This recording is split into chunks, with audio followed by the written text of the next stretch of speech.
Part 1. You will hear a new student on a short summer course getting information from the college receptionist. First, you have some time to look at questions 1 to 5.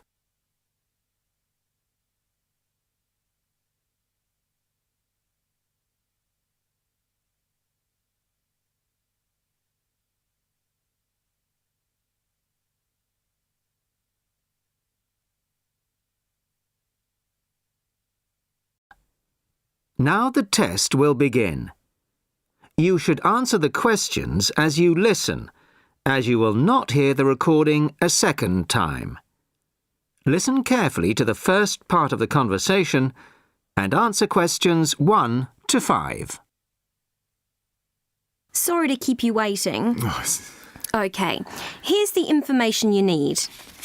On the first page, there's some info about the college, the facilities, the courses on offer, etc. Then, on these blue pages here, there's an outline of the social activities. You see there, OK? Yes.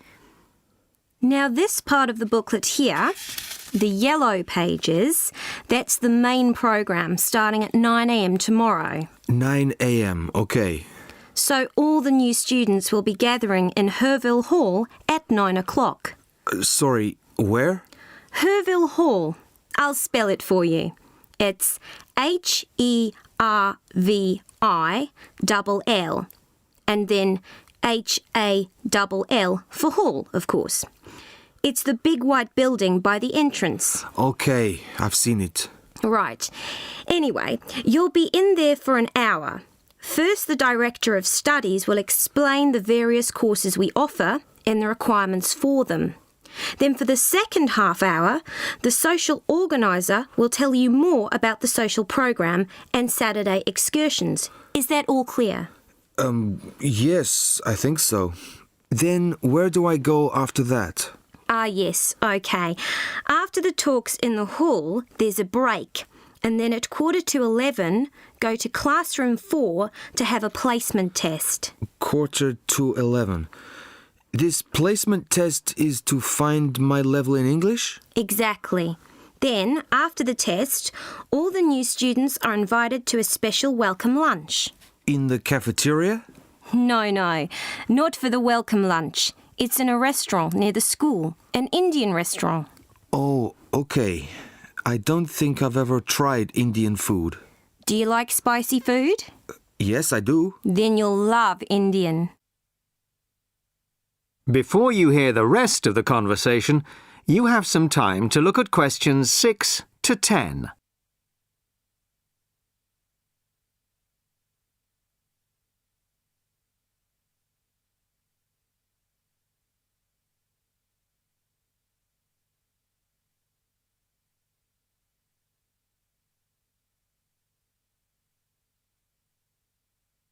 Now listen and answer questions 6 to 10. So, where's the Indian restaurant? Don't worry, it's really easy to find. Have you got that map I gave you? This one? Yes, that's it. See here, the main entrance to the school? Yes? Well, don't go out of there. There's a smaller entrance here, round the back.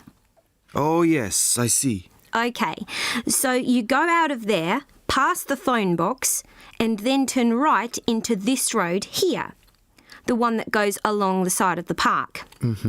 You'll see a supermarket on the left, and then it's just after that on the right. It's quite a big place. You can't miss it. OK. And one more thing. Is there a post office near here? Post office? Oh, yes, of course.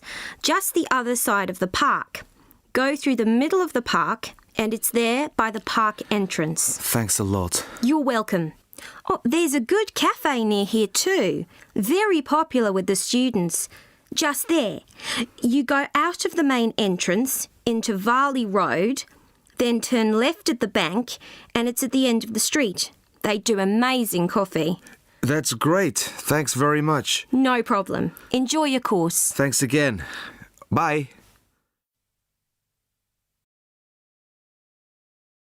That is the end of part 1. You now have half a minute to check your answers.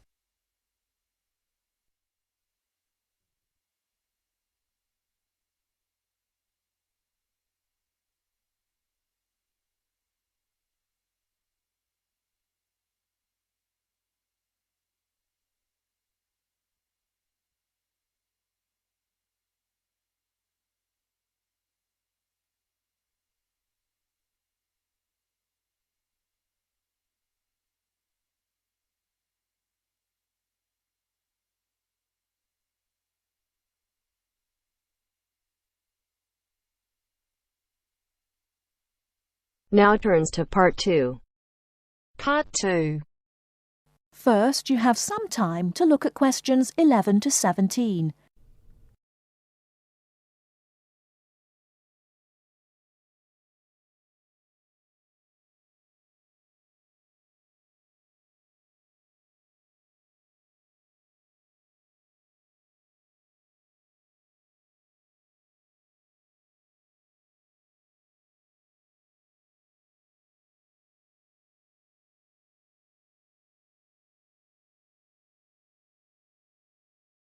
Now, listen carefully and answer questions 11 to 17.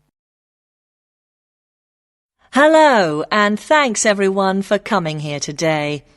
I know it's always a bit stressful going for a job interview, but it's best to be prepared. For any of you who may not know me, my name is Fiona Ogilvie, and my job is to offer guidance and support for students with special needs.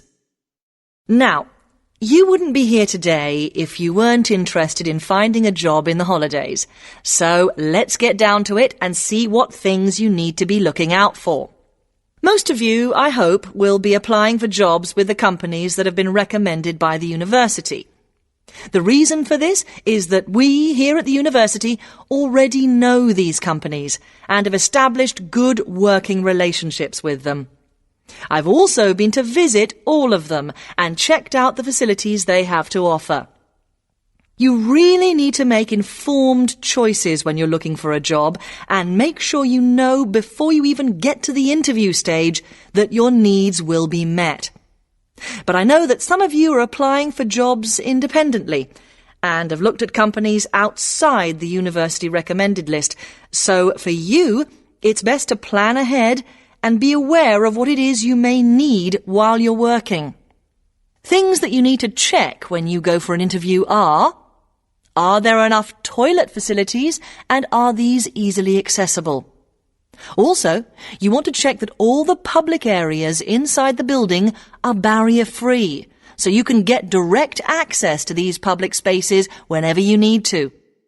And ask about ramps into the building, so you know how many there are and where they are located. These kinds of things are so much more difficult to sort out when you've started work, as they take time. But ramps are an absolute must, so please make sure you know where they are. Another thing you must make sure of is that the lifts have the correct lowered control panels. Ask if all the lifts have this facility or if it's only certain ones. Now, something I think that is often overlooked is working hours. What you want to make sure of is that you get flexi time. This basically means that your working hours are flexible and you can clock on and clock off in times that suit you. Within reason, of course. Most companies do recognise that it takes much longer for someone in a wheelchair to get on and off buses and trains. Public transport can take that much longer, so you need to be organised and prepared. And for those of you lucky enough to own a car, check how many disability parking spaces are available. Remember that it's your right to have a disabled parking space. These also need to be near enough to a wheelchair accessible entrance or ramp. OK, are there any questions before we move on? Before you hear the rest of the talk, you have some time to look at questions 18 to 20.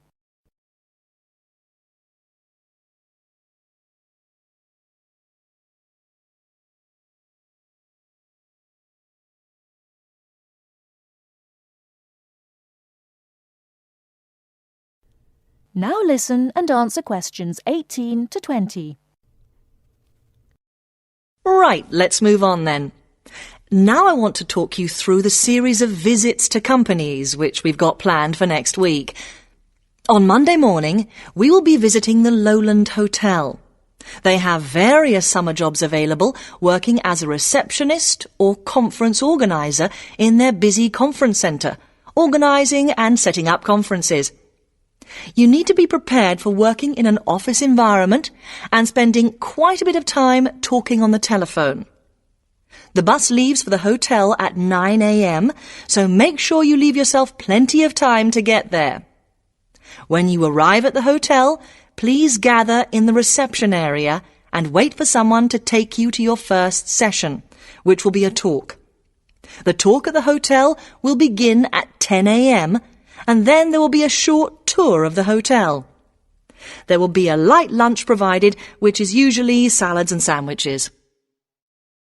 The next place we'll be visiting will be on Tuesday afternoon. We'll be going to visit a little local company that makes handmade paper and cards. For those of you studying art, this may be just what you're looking for. We'll be taken on a tour of the company which lasts 3 hours. The tour will start at 3:30 p.m, and after that you'll have a chance to meet some of the staff. Tea and coffee will also be provided. We have no trips planned for Wednesday, but on Thursday morning we'll be going to Tobago Travel Agency. This is a very popular choice amongst our students because you can get student discounts on holidays. We've booked a coach for this, and it'll leave from outside the refectory at 8 a.m. You'll need to bring a packed lunch for this, so please don't forget. There is a little canteen where you can buy hot and cold food, but this is closed on Thursdays. Friday, we'll be having representatives from all the companies visiting us, so you will have a chance to ask any questions, and of course, put your name down on the list if you're interested in working for them over the summer. This event will take place in the main hall next to the library, and it'll run from 10:30 until 4. I really hope you make the most of this excellent opportunity to not only earn yourself some extra money, but also to gain experience of what it's like to work. And if you'd like to find out more, then please ask some of the students who worked last year. They're all wearing green badges and will be happy to speak to you afterwards. That is the end of part 2. You now have half a minute to check your answers.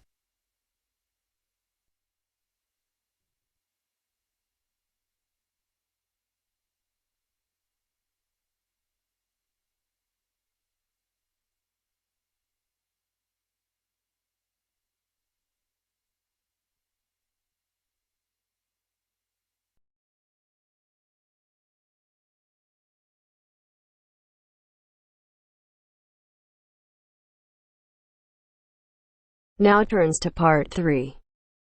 Part 3. You will hear two friends discussing what to study at Mitchford University.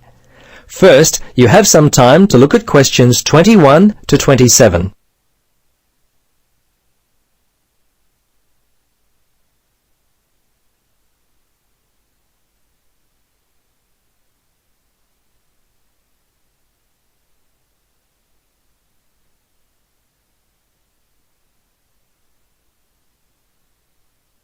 Now listen carefully and answer questions 21 to 27.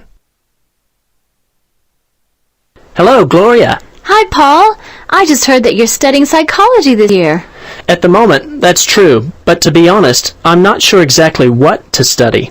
You're in your 3rd year at university. Do you have any advice for me? Well, it's a difficult question for me to answer, but I do have some ideas based upon my personal experience that may be of help. Anything would be helpful at this point. I'm feeling a little worried about what I should do. Well, there are a few things that I would recommend. Firstly, ask yourself, what do you really enjoy studying? For example, maths, English, science? This will help you decide what course you should do. The university handbook lists all the courses available. You should take some time to look at it. A couple of my friends spoke with recent graduates of courses which took up a lot of time. Another thing which took a lot of time was an interview at the Dean of Academic Affairs office. They're always so busy there. Unless you've got a lot of time, I wouldn't bother with either of those ideas. Okay. Gloria, I understand there are some excellent publications that I can look at which will help answer my questions. But the trouble is, I'm having a real hard time locating them. Do you know where I might be able to go? Yes, I encountered this very same problem when I was deciding on what to study. I managed to locate a few excellent books that really helped me to decide what was best for me. Now, some of the details will be a little inaccurate. That's no problem. If you could just remember the titles, I'll be able to look them up at the university library. Now, let me just get my pen. Okay, ready? All right. The first book I found was What Should I Do?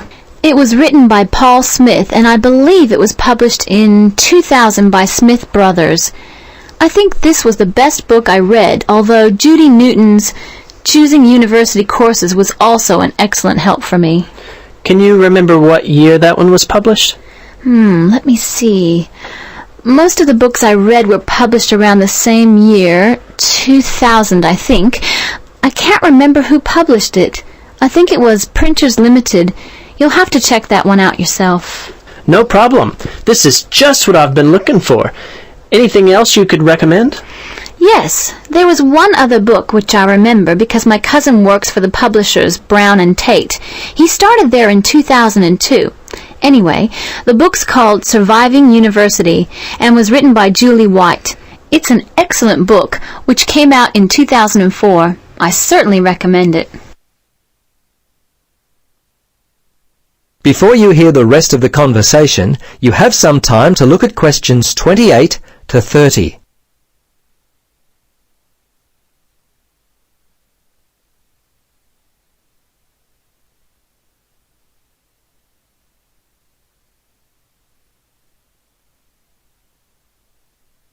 Now listen and answer questions 28 to 30.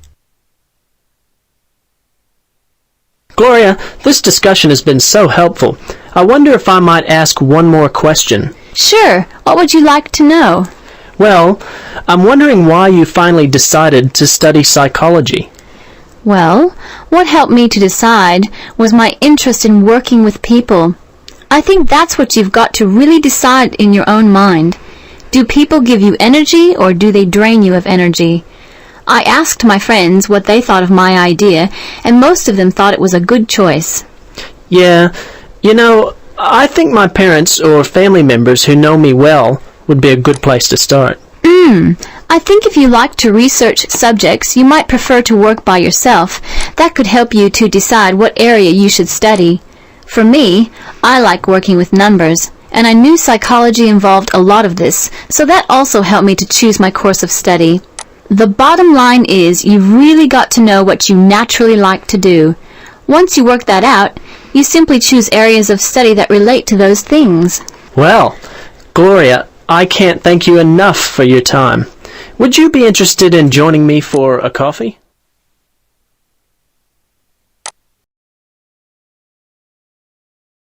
That is the end of part 3. You now have half a minute to check your answers.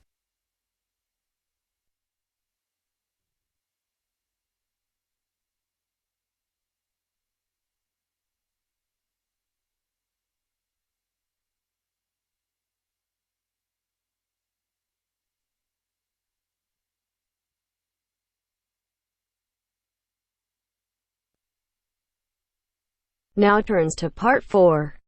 Part 4. You will hear a lecturer in education talking about some experiments done in the USA to investigate the effects of reducing class sizes. First, you have some time to look at questions 31 to 40 on pages 71 and 72.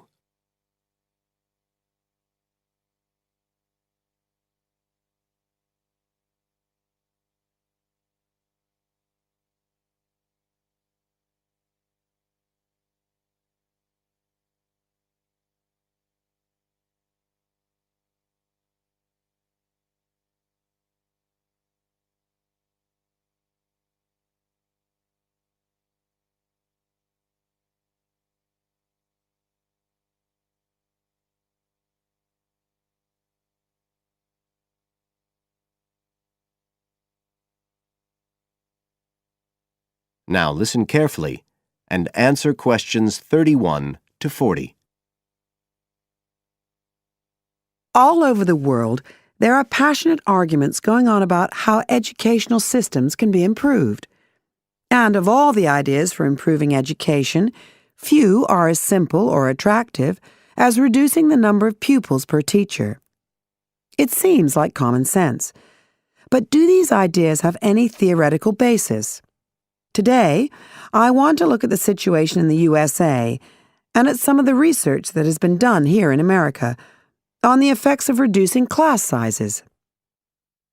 In the last couple of decades or so, there has been considerable concern in the United States over educational standards here, following revelations that the country's secondary school students perform poorly relative to many Asian and European students. In addition, statistics have shown that students in the nation's lower-income schools in the urban areas have achievement levels far below those of middle-class and upper-middle-class schools. So would reducing class sizes solve these problems? Well, we have to remember that it does have one obvious drawback. It's expensive. It requires more teachers and possibly more classrooms, equipment, and so on. On the other hand, if smaller classes really do work, the eventual economic benefits could be huge. Better education would mean that workers did their jobs more efficiently, saving the country millions of dollars. It would also mean that people were better informed about their health, bringing savings in things like medical costs and days off sick. So what reliable information do we have about the effects of reducing class sizes? There's plenty of anecdotal evidence about the effect on students' behavior, but what reliable evidence do we have for this?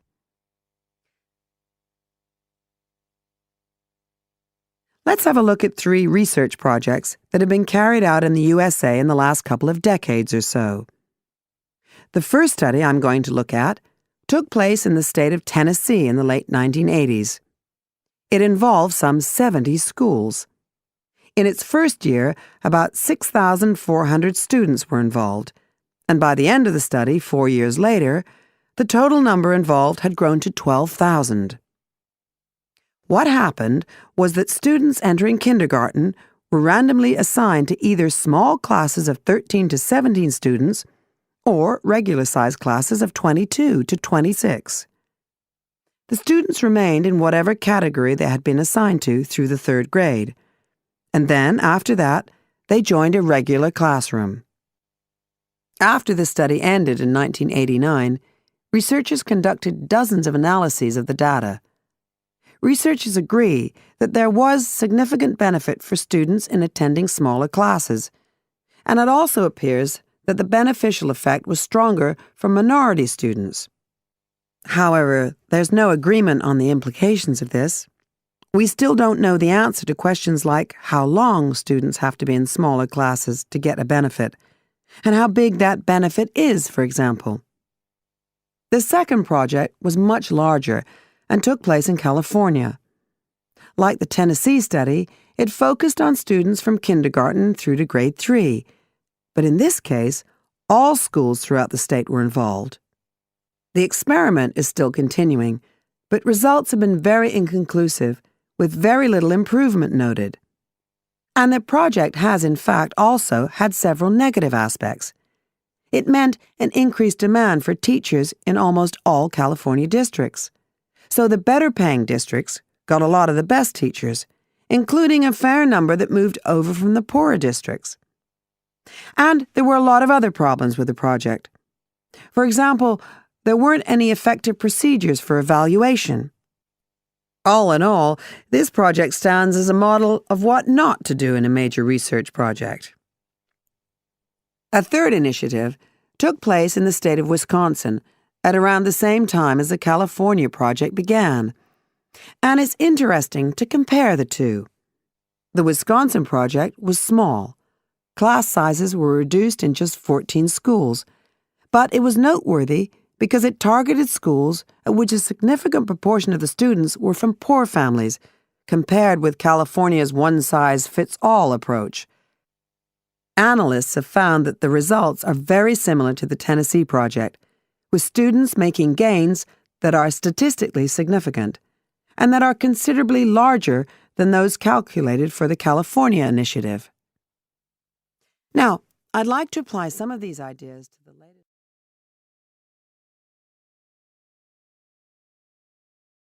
That is the end of part 4. You now have half a minute to check your answers.